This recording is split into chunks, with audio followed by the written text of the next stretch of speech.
Welcome, everyone, to episode 27 of the Golden Squeeze podcast. We're going to be going over Friday Night SmackDown and Clash at the Castle from this past weekend. Good pay-per-view and a good go-home SmackDown, which started off with Bayley coming to the ring to introduce Naomi, who was going to go on one-on-one with Chelsea Green. Chelsea Green. That was actually spot on. I Thank like you. that. It's Samantha Irvin in the pod today. Folks, we have a new guest, Samantha Irvin. The only person who likes any of our posts. It was I forgot Naomi was with the company. I feel like I hadn't seen her in a while. She must be hanging out with Tiffany Stratton backstage somewhere, just doing who knows what. No, Tiffy was there this week, but we'll get to that later. Did she wrestle? No, but when because was the last time she wrestled? It doesn't matter. They're not going to risk injuring Miss Money in the Bank before the big pay-per-view in just a few short weeks. Okay.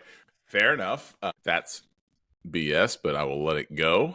The audience was it was a good audience. We got another one of those international audiences who just like to yell and chant the entire time, and somehow they always know when to start and stop at the same time. Like, how are they so in sync? How can us Americans not figure this out, how they do what they do? Because I don't care how hard as Americans we try, we cannot replicate a crowd from overseas. I just don't get it.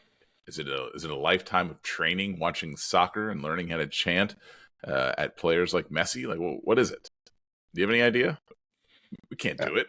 Not even Chicago can do it. I think some of it, though, that definitely has to do with soccer, because when you have these fans that are in these, I think all those major soccer arenas are 100,000 plus, aren't they? Yeah, they are big. And then how about cricket? Aren't those big venues too for the big cricket matches? Yeah. Okay. Yeah. And I mean, so I could be way off, but I mean, if you have fans that are used to packing venues like that, and then you take the same loudness and put it in a smaller place, it's just going to amplify it, like the energy but in terms of being on point with all the chants, yeah, I don't know, probably the same thing, but. I feel like they all meet at a pub before the match, and they say, "All right, here's what we're going to chant at this moment, and we're all going to start at the exact same time on my count of three." They do a good job of creating an atmosphere where you can feel it. You know, a crowd can make or break a pay-per-view. If you have a dead crowd, I don't care how good the product is in the ring, it's not going to feel like it was good. Correct. The crowd's going crazy. They could make Doink versus Dink a classic as long as the crowd's going crazy. Accompanying to the ring, Chelsea Green was hometown girl Piper Niven, and they gave her the ovation that she deserved going back home. So that was nice to see. They know who to boo, they know who to cheer. So they did a good job of cheering her and booing Chelsea Green. So kudos on them. But what did you think of the actual in-ring product for this match? It was good, and the only thing I was kind of surprised is just maybe they're starting to make her seem like a little more of a threat than they did previously, and kind of ever since the great showing she had against Roxanne Perez in NXT about a month or so ago when Chelsea Green went down there and had that match. But I was still surprised they had Naomi win with a roll-up. Yeah. Because, I mean, when I first heard that, I was like, okay, well, it's going to end with rear view and the split leg moonsault, and it didn't. It ended with like a roll up, which, you know, I was surprised that they didn't just have it be a clean win, but hey, a win nonetheless for Naomi. And but no, I mean, Chelsea is great at doing things the way she does them, and you know, it was a good match, and it was fine. Goodly acceptable way to start off the show. Yeah. Yeah, I think that they just wanted to make sure that Piper, she got her flowers, and so they let her come out first. I think that's why it led off the show. I think that the only SmackDown option to come out first was her. All the other Scottish wrestlers are on different shows, so I think that was the right decision. But then it led into the next match, which featured the male Naomi, Apollo Crews, versus Santos Escobar. Actually, I think before that, there was the Waller effect. Yes, dude, this was great. Yeah. Don't show the footage. Who played that? Oh my Oh, god, dude. He's it was great. Grayson Waller and Austin Theory, and they had a conversation with Johnny Gargano and Tommaso Ciampa, and Johnny Gargano and Tommaso Ciampa were trying to poke at the tag team, try to get them to fold, which we all know they ultimately will at some point soon. Austin Theory is very close to cracking, you can tell. But knowing today's WWE, they will drag this on for another 8 months before they actually break up the tag team. But they're not defending their titles, so it needs to happen soon. Nah, I think it's going to happen. I think the title change is going to be at Money in the Bank. Obviously, it's going to be these teams against each other, and this was very good.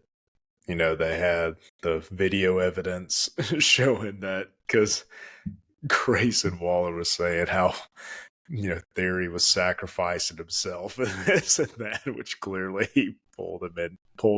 And Grayson Waller reminding Johnny Gargano that he beat Gargano the week before was good. And then, but the best part of it, in my opinion, was when Waller delivered the line. He's like, yeah, like I'm going to take friendship advice from Tommaso Ciampa. That is good. A callback to when NXT was good. And a callback to how many times he screwed over Johnny Gargano. Yeah. And which happened at least twice in NXT, if not a third. I think it was 3. Okay, because I remember the first one.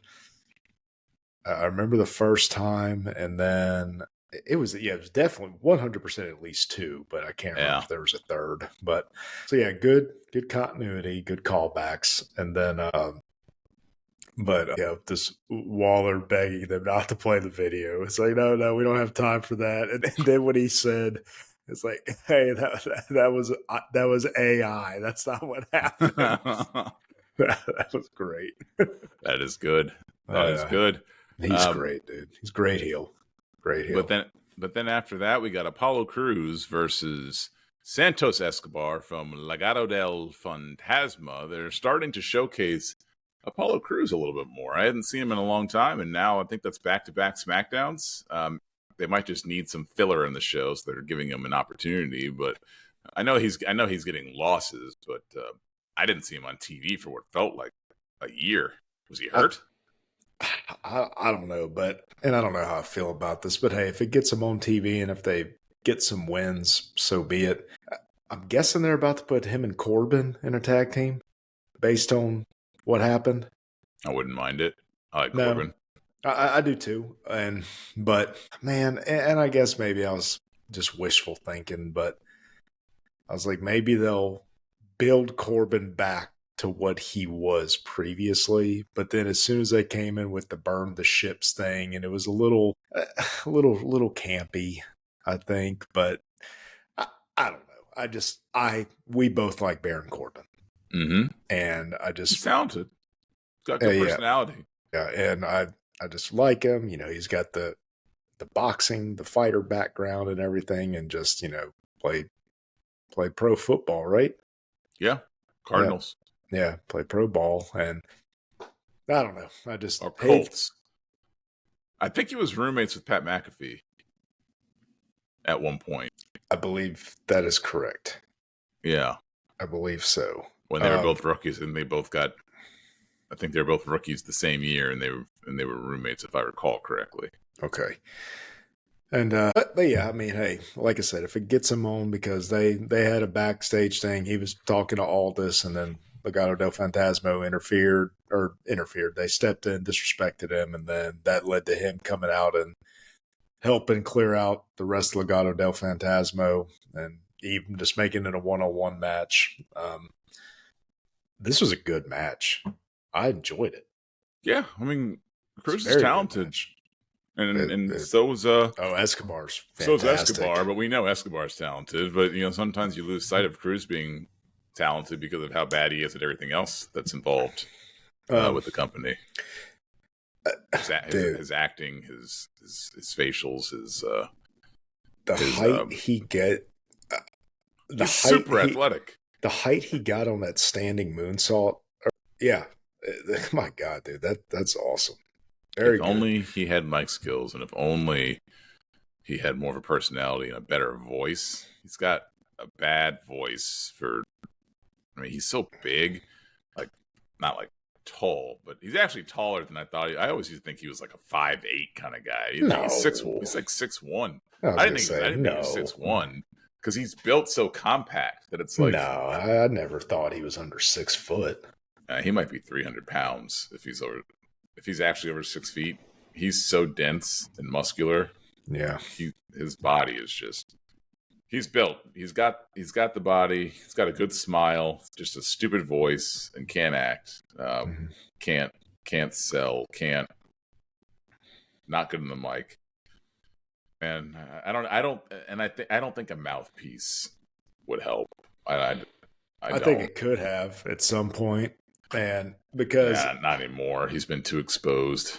I mean, here's the thing: he's got that $1 million smile, but people get tired of that so quickly this day and age, in a baby face like that. Yeah. If they could have turned that into just like a smug, confident heel with that smile, I think that would have. They could have had something there with a mouthpiece. Maybe because. But I mean, currently, I think it's too late. What holds him back from being a heel, I think, is his voice is just so like high pitched and not heely enough. I don't know. No, but that's the thing. Have somebody else speak on his behalf. Who?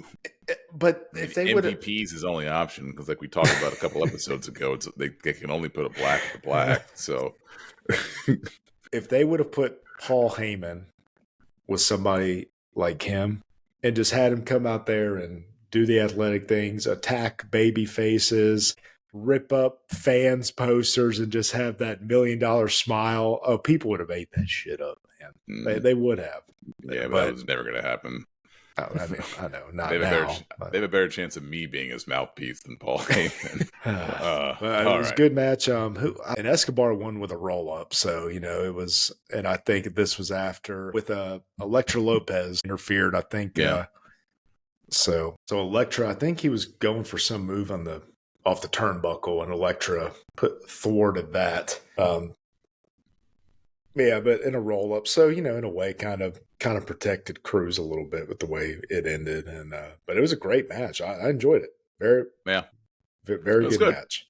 Very good match. It was good. Yeah, and good wrestling for the fans in Scotland on SmackDown. Very, very good. Very good. Well, next up we had the final confrontation between AJ Styles and Cody Rhodes before their I Quit match at Clash at the Castle. Cody came down with himself, and then AJ Styles came down with the OC. And then what is Michin to the OC? Is she what is her role in that? I mean, she's part of it, part of the group. Is she part of the OC? Okay, yes, all right. Yes. Well, she didn't come down with them, but she was in the match that immediately followed this confrontation. They exchanged words. Nothing too crazy here. AJ Styles saying he's not going to quit. Cody saying, well, he's not going to quit. So, yeah. Obviously, one of them has to quit. Yeah. We'll find out who later on, but one of them had to quit. But nothing too exciting here. Nothing really of note that I remember. And it's just so hard to get invested in something when you know what the result's going to be. Yeah. And granted, yes, and I know my wishful thinking prediction, but I mean, just in a match like this, God, I cannot stand these matches. But we'll talk about that later. Yeah, we'll get into that when we start talking about Clash at the Castle, because right now we need to talk about Nia Jax versus Mia Yim, and Nia Jax picks up the W. Yep. Mia wasn't long. Yeah, wasn't a long match, but she is good, man. God, she is good. She needs to lure her husband back to the company, because I think that Triple H could use him better than he was used in his first go-round. But again, man, there's several I think are reportedly, I don't know, it on the surface appears are not being used that well. But then again, too, it's like there's only so many spots on television. We're not well either, but I just think that he would be a good body to have with the company. No, but they could. and they could easily present him the way he should be presented. Easily. He could have some good big man matches. Him and Bronson Reed. I'd like to see that match. Him and That could Bronson Reed, him and Braun. I would love to see once Brock's back, him versus Brock. There's so many of these matches I would love. Him versus Eric Rowan. I would enjoy. Just him versus I don't know if I'd enjoy him versus Eric Rowan, only because if they're going to present this Uncle Howdy stuff properly, then that would just be him taking an L. My guess is they won't present it properly. They'll probably present it like they are doing this iteration of the Bloodline and just let them lose all the time and look weak. But who knows? We'll see. They better do something with them. We waited a year and a half for wowie. Yeah, but we're definitely getting ahead of ourselves mentioning that. They had a decibel meter. I didn't think the decibel meter was getting that high, though. It sounded a lot louder than that decibel meter was making it out to be. Okay. I must have missed it on SmackDown because I was kind of breezing through it. But we'll get. But I will touch on that, or from what I saw at the actual Clash in the Castle, and when I thought they should have used it. Yeah, wasn't getting that high, but they also and then that led into the main event, which was Kevin Owens versus Solo Sikoa. And guess what? Sikoa got a win. Good for him. And good for him. Proud of him. And earlier in the show, the Street Profits and is it Ashanti the Adonis? Said, did I say that all correctly, or did I mix up? It is Ashanti the Adonis, right? Yeah. Okay. Making sure I wasn't mixing up Adonis and Ashanti or backwards, interchanging them. But no, that's it. Okay. They said they had Kevin Owens back because they can all agree that they dislike the bloodline, but then there was a beatdown leading to the Street Profits and Medical, and Kevin Owens saying they would not be able to help. And then Nick Aldis said that if he barred Tama Tonga and Tongaloa from the ring for the main event, and said if they did come out that the entire bloodline was suspended, which led to Paul Heyman talking about if you lose to Kevin Owens, they already don't respect you, this and that. And Sikoa saying if you lose, if he lost, he was taking it out on Paul Heyman, which led to a great spot, which was almost botched. But after a lot of botches this weekend. Yeah. After Owens hit a stunner by the ropes, Heyman threw Sikoa's leg on the bottom rope for a close fall that the veteran Charles Robinson noticed his foot on the rope. AO went out to confront Paul Heyman. Sikoa hit the first of two Samoan spikes, hit the second one in the ring for the victory. And then Tongaloa and Tama Tonga came out, and which it reminded me of animals fighting over a dead carcass. Like one was beating up one, and then one would throw the other one out of the way to get some shots in, and that kept going on until Randy Orton's music hit, and he said, "Screw running down as fast as Charles Robinson at WrestleMania. He just did a slight jog down to the ring." and get a few more licks in before he got to the ring. That was great. I was like, he's in no hurry. And, but Tongaloa and Tama Tonga met him out there. They cleaned house, and my God, Tongaloa sold that RKO wonderfully. Yeah, I don't know if that's a word, but he sold it. The look on his face. Oh, it was great. Who would have thought Randy Orton does an RKO? Never would see it coming. It was great. But no, I enjoyed it. Good episode of SmackDown. I was happy. It was good. It's what you need leading them to a PLE. Since we don't call them PPVs. So let's just dive right into it. It started off. Well, first of all, let's talk about the match order. What did you think of Cody Rhodes and AJ Styles leading off the show? Had to be. Okay, when you have guys of that caliber. Okay, let me stop. It didn't have to be. It could have been Piper versus Bayley first. Could have been, and they could have left that for second to last. But I know why they didn't do that, because they knew the crowd was going to be hot regardless for Piper. And I think it was smart to put the I Quit match first because of the nature of that match. It's going to be longer, drawn out with the ridiculous microphone and the break in the action and all that stuff. And a match like that is going to drag on. And so if they did that in the middle of the match or in the middle of the show, you have a tendency to maybe lose the crowd. Or they may have fatigue from cheering on the hometown heroes and whatnot. So I thought it was smart to do it when they did. And then also, if you have Piper go first and Piper loses, they're mad for the rest of the show, and they take the show over and ruin the rest of the event. Let them have a good moment, because everyone loves Cody except for me. So let them cheer that. Then there'll be a high on that, so it won't be as much of a downer once Piper loses. But they could have remedied that by putting what happened with the tag team match after that and then get them happy again. Because I don't think many people expected that. I had that in my predictions. Stop it. Hey, and you know what? And I'm kicking myself because I know, well, you can say a BS when I'm saying this. I thought it was very, very odd to have them lose clean the way they did on Raw. I was like, why would they do that? That's just weird. And I remember thinking maybe they did it. Maybe they made it to be like, oh, there's no way, because they had the full intent of them winning. But I was just like, there's no way they're going to take the titles off Jade and Bianca already. Well, they did it. Yeah. They did it. Let's not get ahead of ourselves. So Cody versus AJ Styles. We're talking about it right now. First, we are not. First, let's talk about the match type.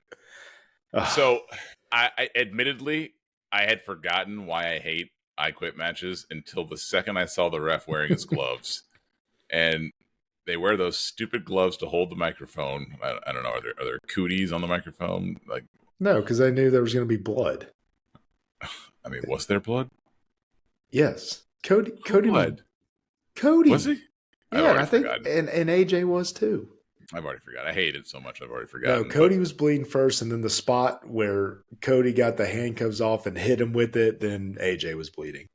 There is nothing more disjointed than an I Quit match. And I just forgot that. And it is the worst gimmick that the WWE has. The worst realistic gimmick. Like, I'm not going to get in like a Punjabi prison or anything like that and say, they have or a Caribbean strap match. Like, they have worse gimmicks. I like the Punjabi prison match. or paternity on a pole match. Like, they definitely have dumber premises. What was dumb about that?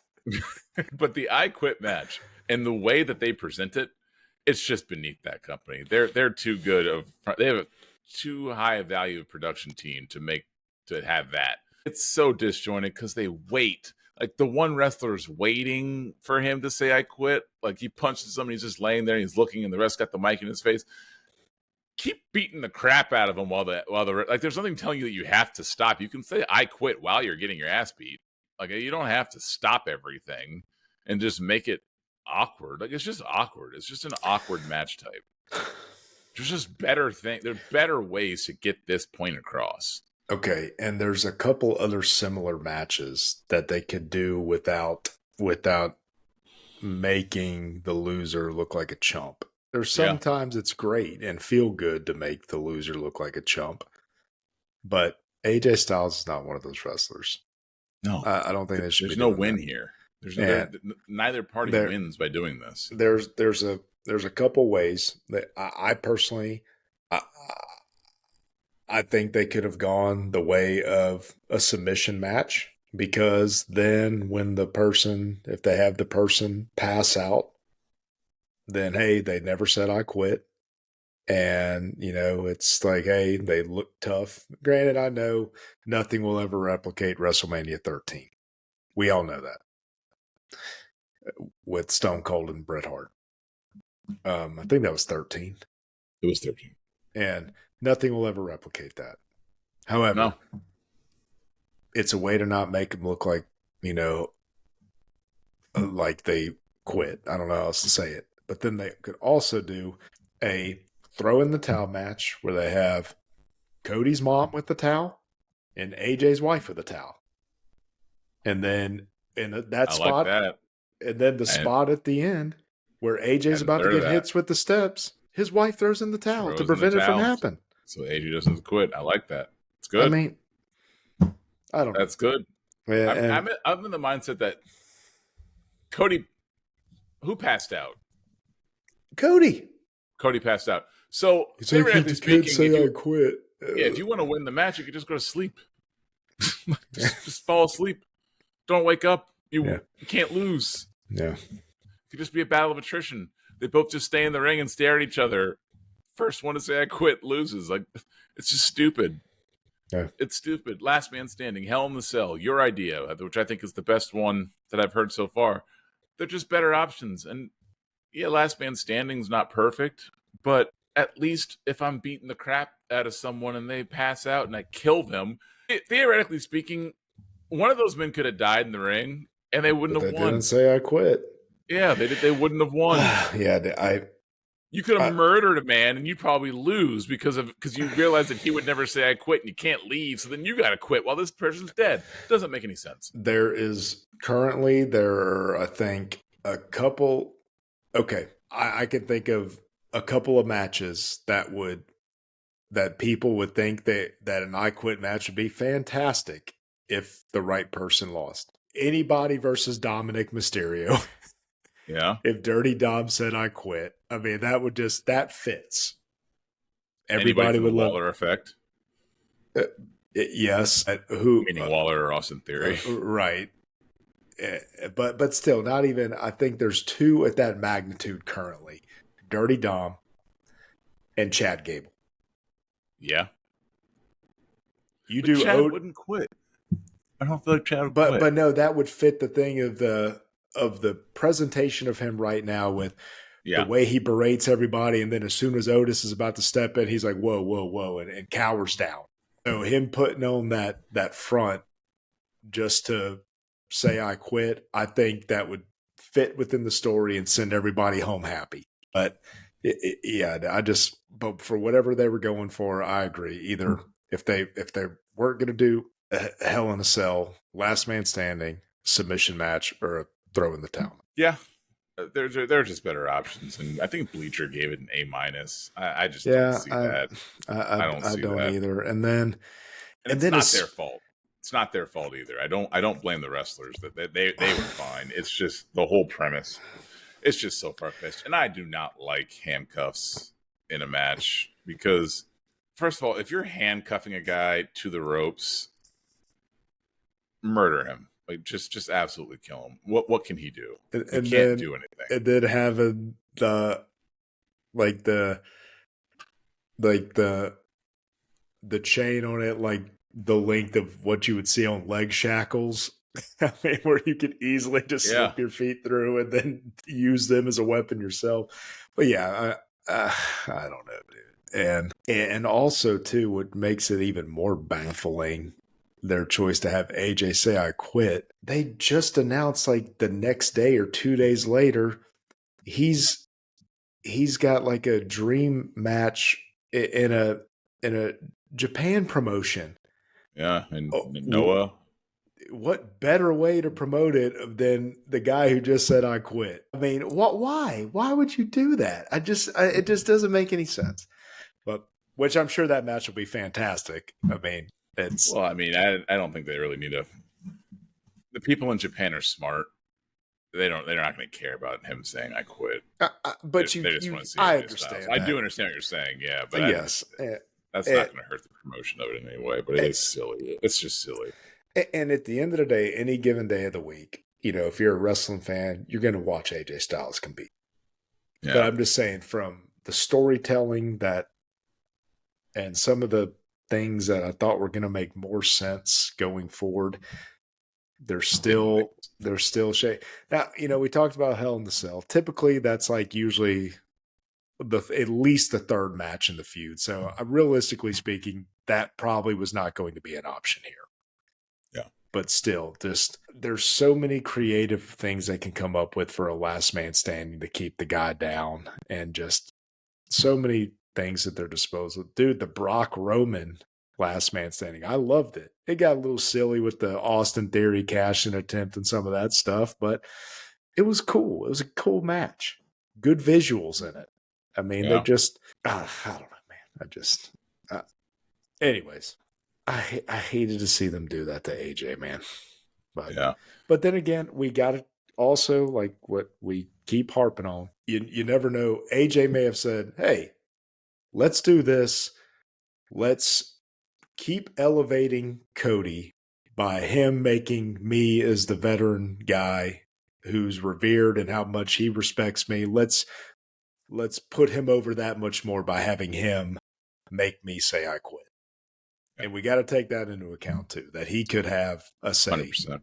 So now let's move on to the next match. But his music still sucks.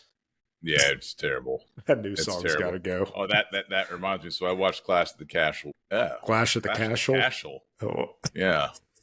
My marbles are full of mouth today. I watched Clash at the Castle with my kids. My son looked at me. He was like, "Dad, why did they ruin AJ Styles' theme song?" And I said, "Son, I don't know. I don't have an answer for you." And he goes, "This is terrible." And he said it was terrible, and I agreed with him. It's horrible. So doesn't matter if you're old grizzled wrestling vets like us, or if you're just starting to watch wrestling like my kids. Everyone thinks that song sucks. But let's move on. So we got a truly surprising result when Bianca Belair, Jade Cargill faced off against Alba Fire and Isla Dawn and Shayna Baszler and Zoe Stark. You know, I guess if I really sat down and thought about it, they weren't going to have all the Scottish wrestlers lose. They had to get at least one to win. But I thought Drew was going to win. Or did I? Yes. No, you had Damien, I had Drew. Yeah, you so I guess that was going to be the Scottish wrestler. So, okay. Well, anyways, still surprised it happened. I don't agree with it happening. I understand why it happened, but I don't agree with it. So I just want to make sure I distinguish those two things. I just think it was too soon to let Belair and Cargill lose the titles. I thought the only thing that would cause them to lose their titles was them turning on each other. In my head, there was no other way they were going to lose. And then of all people to lose to, people who don't even get airtime on SmackDown, like who just got like their first talking role recently. Have they even had a match? I think they're on Raw. Or Raw, whatever. Do they even have a match yet? They lost last week, remember? Oh, yeah. I already forgot. She got choked out. Yeah. It's just, they didn't build them up at all, and then they have them beat the most dominant tag team in WWE history. It's also saying all that, man, Jade is green. She's as green as a dollar bill. She had a couple botches, the one on the ropes. But that being said, I heard a lot of people online saying that there was something wrong with the ropes, and it showed in other portions of the show. Oh yeah, which we'll get to. They played a prominent role in the show, those ropes. Yeah, but yeah, it's a bad botch though. Yeah, when she went to the top rope and came crashing down. Not great. I'll tell you what, I didn't like the way they had it end. Like that move that they hit, that Shayna got hit with. Was that a finisher? Why was she still out that long for the 3 count? I don't know. I fully expected there to be some other move, or like when it happened, I was like, oh, that finished. They had that finisher offer. I don't know if maybe she got there late for the pin, later than she was supposed to. I was just surprised at where it ended too. That's just I don't know, man. I was just surprised. But hey, no, it's Alba Fire is a fantastic wrestler. They had her with the women's UK title for what, almost 2 years? Yeah. And I still think she could have a run as a singles competitor, and I hope they do at some point. But we shall see. But yeah, surprising for sure. So here's the question: where do they go from here? With former what? Champions? Where do they go with them? They haven't even really hinted at dissension. Well, I think that's I think that's going to happen. But hey, if obviously they were planning to lose anyways, but maybe that botch could be a blessing in disguise. Use that as part of the story now going forward. A And reason why Bianca's mad at her. maybe they're both in Money in the Bank, and one cost the other, inevitably leading to the SummerSlam match. I don't know. Okay. But we'll say. I mean, maybe the fact that they lost it so early was part of the plan, and like you start seeing the bits and pieces of it. But I think something's going to happen surely they're going to get a rematch as the champions. You would think. And so maybe that happens at Money in the Bank and they lose that, and then one turns on the other. Because usually some sort of, like we've talked about, there's something that happens at that event that usually leads to the match, the build to SummerSlam. Yeah. And so I'm thinking the rematch will be at Money in the Bank. And then if not that same night, the following Raw or SmackDown, one of them officially turns on the other. Okay. Or Uncle Howdy murders them both. And we never see. For all we know, they might have been one of the people murdered backstage. It was too dark to make out some of those people, and we're getting way ahead, folks. We're sorry. Yeah. So let's rein it back in and talk about Sami Zayn versus Chad Gable for the Intercontinental Championship. Chalk one up for the good guys in their prediction, because I had Sami Zayn retaining this with a little bit of Otis sprinkled in there. That can't be. They need to have a proper feud. And if Chad Gable's still alive, he still needs to have that feud. And that's a big if. But yeah, we'll see. The crowd liked Sammy. They gave him a nice little pop. They gave some nice boos to Gable, and they gave some nice cheers to Otis. Oh God! So Otis just like stepped in, and they lost their minds. Oh yeah, and, I know we saw it a few times. I don't like the kicking out of finishers. I'm not a big fan of Gable's finisher, but if it's your finisher, it's your finisher. I don't care if it's. I know. I don't care if it's a finger poke of doom. If that's your finisher, then I thought that was it. I thought that was the title change, and then of course, shocking, they have Zayn kick out. I don't know, man. I love Sami Zayn. I don't like the superhuman, rejuvenated kickouts and all that crap. No, they're terrible. The hallmark Hogan wrestling. And it's not just him. I mean, we saw it. It's Cody. Yes, and I was gonna say, the fan service with the legends and stuff like that, and but yeah, I'm not doing it. I'm not going down that hole today. But yeah, just Cody for sure. And well, I wasn't gonna.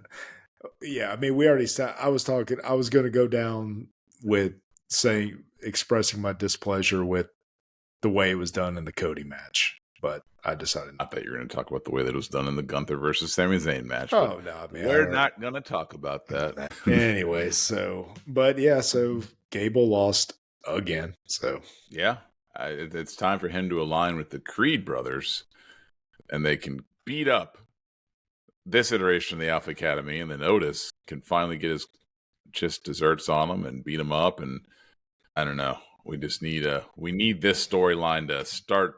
Wrap it up, B. We need them to have their blow off and have their match, because it's been going on a little long. And I've talked about this. I'm a little.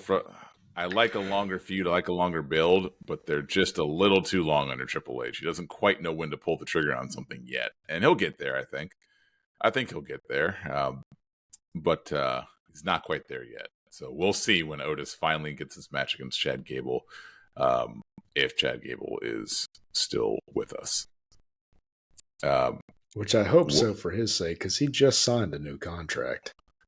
Yeah, I hope there was some sort of clause in his contract that his family still gets some money if he dies. And that was announced just prior to the event, that Chad Gable did indeed sign a new contract.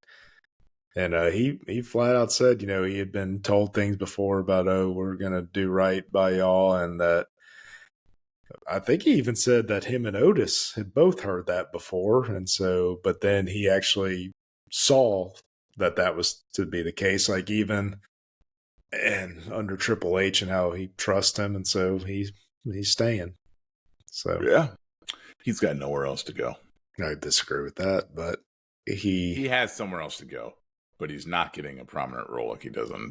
But he would WWE. Get paid just as much, if not more. So that shows that he has faith. I don't know how much he makes. That shows that he has faith in being properly used, and he shouldn't. But yeah, and just something I want to touch on real quick with that. Did you see that video clip of he was on the, I think, what's the name of that? Is it Views from Gorilla Podcast or the Gorilla Position Podcast? What's the name of it? I don't know. But I know what you're talking about, but I don't remember the name. Yeah, but just the genuine joy on their faces when they were like, "Is this an exclusive that you've re-signed?" He said, "Yeah," and so yeah, I guess it is, or whatever Gable said. And just the pure joy on their faces that they got. I wish it was more heel work where he was lying to them. Oh yeah. I mean, Psych, you idiot. Oh yeah.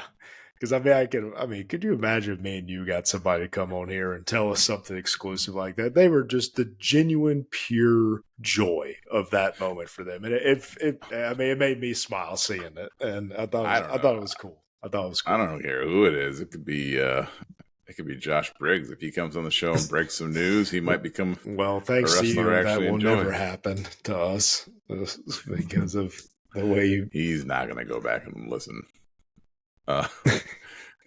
All right. So next up was another hometown girl, Piper Niven versus Bayley.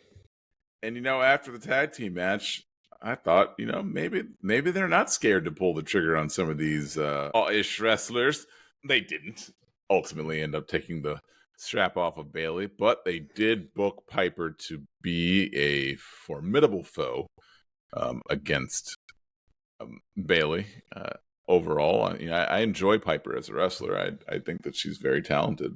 I think that most of the women's wrestlers are talented, but I think especially her, she's very good. She reminds me of like an Ivar or like a Bronson Reed, just a more nimble. She's a nimble big girl, which is good. Which is good. We don't live in the 1998-99 WWE landscape anymore. Not every women's wrestler has to fit the same mold from a looks perspective. You can have different body types, whereas before it was you got to be a fit model to be a wrestler. Now it's and this is not me making fun of Piper in any way, because I think that she's great. I'm just saying that she doesn't look like somebody that Vince McMahon would have wanted to push. Correct. No, I mean that's not. I mean that. It is what it is. If you watch anything from that era, you're absolutely spot on with that. Right. I mean, look what they did to Mickie James. She was like 10 pounds overweight, and they made her a pick, I could only imagine what Vince would have done. Piggy James. I can only imagine what Vince would have done to Piper or Nia Jax if it was in the late 90s, early 2000s. It would have been awful. And that was like 2005 with Piggy James, and that was that long ago. But it's funny looking back on what you and I watched when we were younger and the way it is now. Women's wrestling has come a long way. So good on those women. But spearheading some of that movement is Bayley. She's one of the 4 horsewomen. She's her and Sasha and Becky and Charlotte. And before them, Paige, and they spearheaded this movement. So thank you, because women's wrestling and wrestling as a whole is better for it. But they put on a decent match. Nothing too crazy. The highs weren't that high and the lows weren't that low. It was just a pretty even-keeled match, I thought. You might have different feelings about it, but I thought it was good. I mean, I thought that you could tell Piper was moved by the crowd. Oh, yeah. As she should have been. But yeah, good. It was a good match. Good match. No complaints here. I enjoyed it. I just have like, did Bailey kick out of Piper's finisher? Because there was one. Yes, I think. I think. I only say I think is because I'm pretty sure it was her finisher. That's the thing. I'm not for I don't sure know if everyone. I don't know everyone's finishers these days because first of all, the announcers don't. In my opinion, the announcers don't do a good enough job when someone does a finisher, like talking about it. Wait, wasn't there? Never mind. I was already about to get it mixed up with somebody else. But yeah, I'm not sure if that move was the finisher or not. But it was a good spot because it was a good false finish. If it wasn't the finisher, it was definitely a good false finish. But if it was the finisher, I just again don't know how I feel about that. Yeah. Now there was one spot in that match that looked like where one of them landed after a suplex looked a little rough, but man, Yeah. but did well. And something after this match too. I guess we can get to the post. Did you watch the post event press conferences? Okay, so Triple H was saying how Piper did great and how that's what they were waiting for, and a performance like that will go a long way for her. I don't remember seeing. I can't think of any lackluster performances by her. I Neither thought can she's I. always done great. Yeah, I thought that she's done just fine. But Maybe there was something specifically in her performance they were looking for. but Maybe it whatever was it her was, showing emotion. I don't know, but he was saying that she showed up and how that'll go a long way. And I was like, all right. Oh, and he also specifically said that they didn't say what exactly happened, but apparently Alba Fire had a family tragedy just a few weeks ago. And that, and how happy they were for her. And they were like, but he said, let me be clear. That is not why the result happened the way it did in that match. He yeah. said, now I know that sometimes that has occurred in the past, or Rey Mysterio winning the Royal Rumble. but he made it very clear that is not why that happened, and just praised them as a tag team and praised her, specifically, and yeah, I'll get to his comments on CM Punk later, but. Well, let's get to a match that CM Punk had his fingerprints on. Damian Priest versus Drew McIntyre, and This I was thought that good. was This a was good. master class in how to book a match. I thought that it was booked perfectly. I liked everything about it. I liked the ending. I liked the use of CM Punk, since we all knew CM Punk was going to be involved. I thought they did a great job with their camera angles for that. Oh, yeah. I thought that obviously there was the one big issue that they worked around. They got through it. Damian Priest he battled through injury. I'm sure he actually hurt himself. Well, some of the backstage reports make it seem like he was fine, and he took that as an opportunity to sell it, and he took that as an opportunity to, not that it wasn't uncomfortable. Maybe the impression I got from some of the articles I read was that he was said to be fine backstage. And it seemed like they were praising him for his work afterwards. And the way I took the articles that I've read is that, yeah, it didn't feel that great, but the way he portrayed it was him selling what happened and him overcoming that, more storytelling in the match. Well, for the four of you that missed it, let me fill you in on what we were talking about. There was a moment in the match where Drew McIntyre was outside of the ring, and Damian Priest went to go do a suicide dive. But unfortunately, I think the ropes were loose because there were a lot of rope issues during this pay-per-view. The ropes were loose. His leg got caught, and he could not get out, and he was dangling Was it a suicide dive, or was he going to jump over the ropes? Because I thought like he was going like feet first. He botched it so bad, I don't know what he was trying to do. But he was trying to get over the ropes. His leg got caught. He was upside down. Drew McIntyre, for a split second, broke kayfabe and tried to help him, and then realized, crap, I'm in the middle of a match. I can't do that. So then he started hitting him, and then you saw him freaking out. But he reined it in, and he was able to find a way to get him out and make it look like he wasn't trying to help him. So, kudos for them for figuring out a way out of it. And he verbally said it too. He said it to the announce team. He's like, I can't win I can't win with him in the ropes or something. Yep. Something along those lines, which is true. He cannot win the match that way. And then the announcers relayed what he said. Yeah. And so they thought on the fly. He didn't have the right initial reaction, but that's human nature, though. Yeah, he especially made up for it very quickly. Because he saw firsthand how that looked, and he was right there up close and personal. And then and he was concerned because he's not actually a heel. People, this is the four of you. I want to let you in a little secret.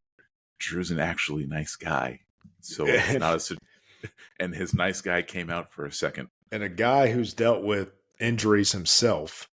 Yeah.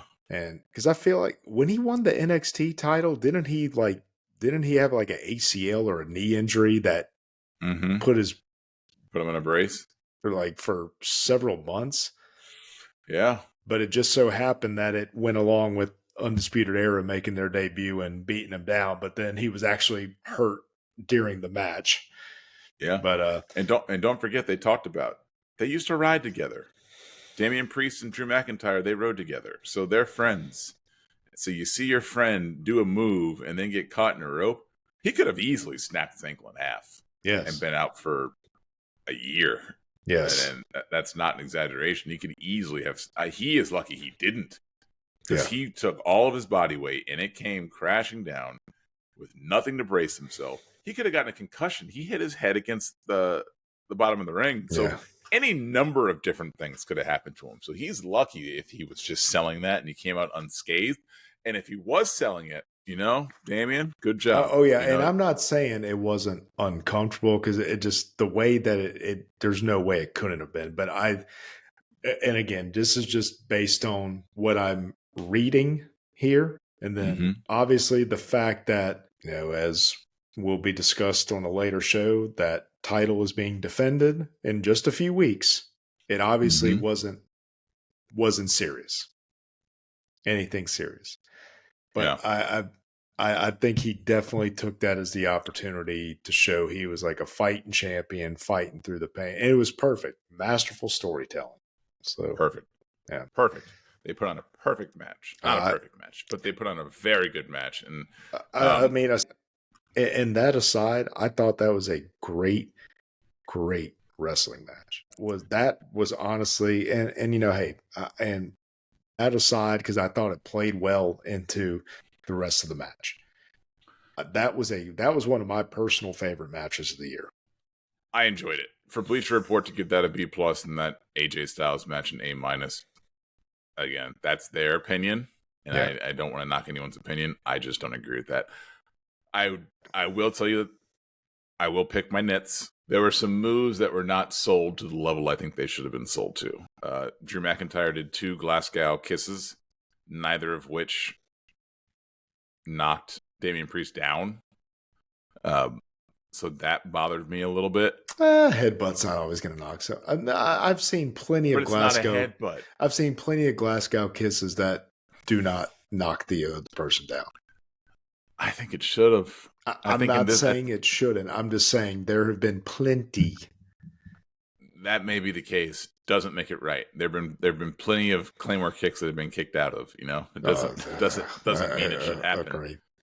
Doesn't mean it should happen. And again, I know it's not his finisher. That's why I'm not saying, he needs to win with that move. But I need a little bit more than just. I need a little bit more than. It's not a headbutt.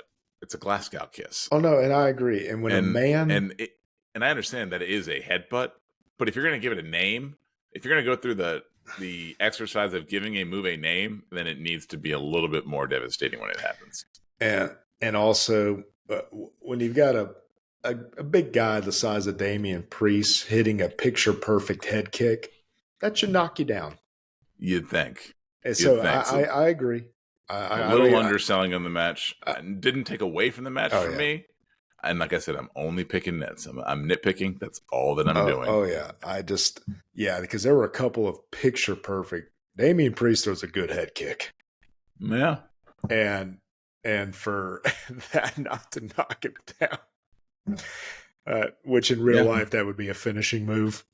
And again, I'm I'm not saying they need to win with that. They kicked him in the head. It's fine. In real Yeah. life, yeah, you might be dead, might be concussed, might be in the hospital. In Oh wrestling, yeah, not so much. But come on, you gotta knock him down. oh You're yeah, not gonna give me if you're not gonna give me at least a 2 count, you gotta knock him down. But yeah. I'm not gonna complain too much about that. But But now, I loved it because, and I'll tell you what, some of the forearm strikes that Priest does, it looks great the way he does that move. yeah, It he's good. it He's good. oh yeah, and it was I would like to see that match happen again. Yeah, it won't, but yeah. And I hope at some point, because that would be a match, that I think would be great. Like either it, if properly placed, could be a great show stealing match with just two guys. Belts don't have to be involved. Just a good match on a card somewhere. Like I would have no problem with seeing that match, especially with SummerSlam about to expand to 2 nights.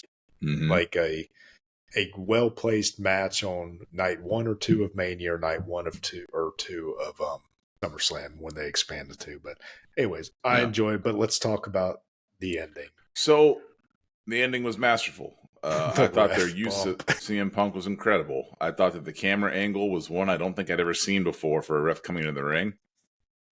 Again, I will mention my son. He knew it was CM Punk immediately by his shoes.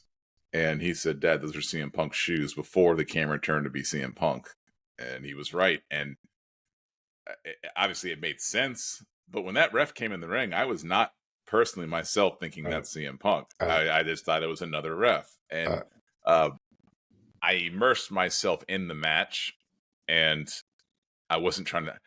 It was one of the few times where I wasn't trying to think what's going to happen next. I was just letting it. I was just letting the match play out, letting it come to me, and not trying to overthink it. I a lot of times find myself trying to think, "Oh, when's this going to happen? When's this going to happen?" But I actually, and that's a sign of a good match, that it brought me in, so I wasn't thinking about it. I was letting them take me to the place where I needed to go, as opposed to me trying to get there on my own. So good on WWE for their storytelling. CM Punk came in, and when that camera turned and showed his face, that's good.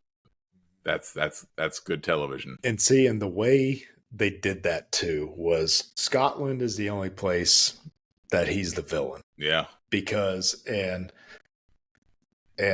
yeah, we'll talk about this now because I know you said you didn't watch it. CM Punk was made he came to the post fight or the post event press conference, and he was like, "I don't wish an injury upon anybody. You know, I've dealt with that a lot." And he's like, "But he's like, I know it's part of this sport." And he's like, "And I had no ill will towards Drew McIntyre until he he basked in hurting me."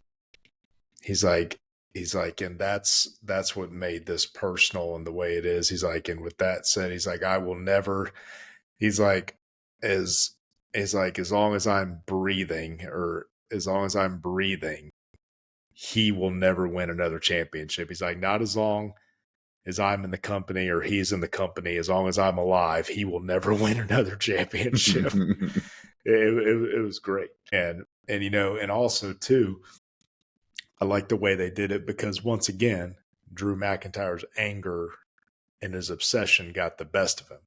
Because once he saw that Punk was the ref, at that point he knows, okay, he's not a real ref, but his anger got the best of him. He went and laid hands on Punk and like had tunnel vision, got kicked in the nuts, which led to another South of Heaven and the ref coming too. And if they go this way with the promos leading to Punk McIntyre, Punk's going to be like, hey, you could have just stood there waiting for the ref to come to and then done another Claymore and you would have won. Yeah. But you're so obsessed with me that. So you mentioned Punk saying that as long as he's in the WWE, that he's never going to win a championship. No, that as long as he's alive. He said, as long as I'm alive. And because he even said, he's like, no, and I'm not saying in this company. He's like, as long as I'm alive, as long as there's a breath in me, you will never win another championship. So that's interesting. So that leads me to believe one of two things. One, because obviously he's going to win a championship at some point. So that leads me to believe that Punk is never going to let him win a singles title that he's not involved in. So his path is one of two. One, Punk gets the title and he beats Punk to get it. Or two, a triple threat match. Those are the only two ways I think that you can win. So I think that potentially it could be Damian Priest versus CM Punk versus Drew McIntyre for the title. Because then Punk loses some control over the situation. Because if he interferes in matches, you can get DQs, you can do whatever. Drew McIntyre can't stop that. He doesn't know when it's going to happen. But if Punk's in the match, then it makes it more difficult. It's weird because I think if he's actually in the match, it makes it more difficult for Punk to control. So I think there's going to be a triple threat match, or Punk's going to win the title himself, and that's how Drew gets it. Don't know which. I'm leaning towards it being a triple threat match, though, at some point in time down the road. We'll see. Or there have been a lot of feuds with a lot more animosity that they've ended up reconciling afterwards. Like we kind of touched on it a little bit earlier. Ciampa, Gargano. Yeah. Triple H, Shawn Michaels. Mm-hmm. You know, hell. Or maybe a Scottish Money in the Bank. Dear God. Yeah, that would be awful, but I could see it happening. Give the briefcase to Drew. No. Oh, we forgot to talk about this. Talk about Money in the Bank. I think my predictions are both coming true. I bet you do. Tiffany Stratton. Well, Tiffany Stratton. Well, are we done talking about this for now? I don't know. I'm talking about the Damian Priest, and I think that the right decision was made. I know a lot of people are like, they should have let Drew win. No, this furthers the bigger story. Yeah, they don't care about Damian Priest. Well, no. I get this to your heads. No, they don't care. They don't. The company doesn't care about them. I wholeheartely disagree with that. I know you do. No, and I'll tell you why. Because the bigger story for both is how it goes beyond what happened there. The bigger story is Punk McIntyre. That doesn't need the title. Something with Judgment Day turning on Priest, costing him the title, that is the bigger story for him and in the grand scheme of things. So I think they very much care about Damian Priest and the fact that he is in that ongoing storyline that people are paying attention to. And then same with Punk and McIntyre. That the right result happened. And again, at the end of the day, Drew, the fans were reacting the way they were because that's the hometown hero. Anywhere else, Punk is getting cheered. Yeah. For what happened. And I'm glad they had that press conference with him like, hey, he celebrated hurting me. And it made perfect sense. But again, just because of where it was at, that's why the fans reacted the way they did. But I think a few things, but in regards to Money in the Bank, because there were a couple of things teased on SmackDown.